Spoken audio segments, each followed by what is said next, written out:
By Ranjit Yadav.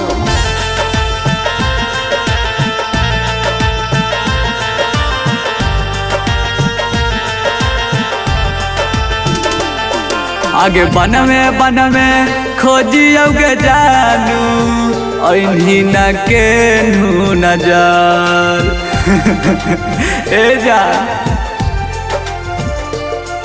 आगे बन में खोजियोगे जानू ऐनी न के नजर आगे किया रे कारणवा के जानू बना लेनी शमशानवा में घर आगे किया रे कारणवा के जानू बना लेनी शमशानवा में घर।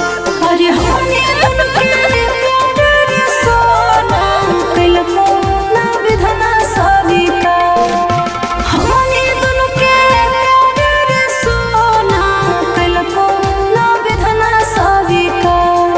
अरे अपने लोगवा मन लो दुसमना जना लेला को हम अरे अपने लोगवा मन लो दुसमना जना लेला को हम।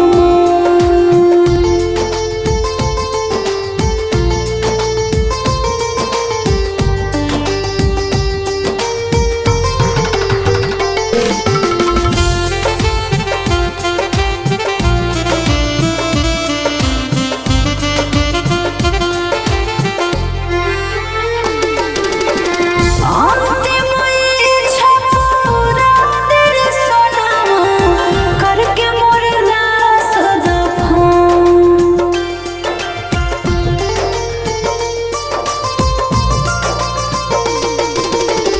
अपने ही हाथ से अपन जान के कैसे ओढ़ाई कफन। अरे अपने लोगवा बनलो दुसमना जनावा लेला को हम अरे अपने लोगवा बनलो दुसमना जनावा लेला को हम।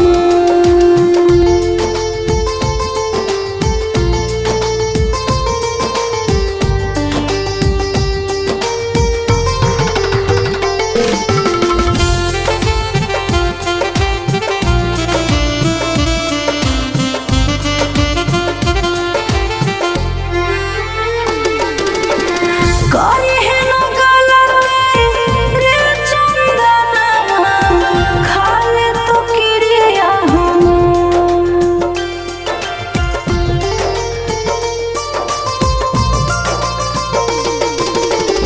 तोरा बिना जीतो कैसे गे पागली पागल लागे तो अरे अपने लोगवा बनलो दुसमना जनावा लेला को हम अरे अपने लोगवा बनलो दुसमना जनावा लेला को हम।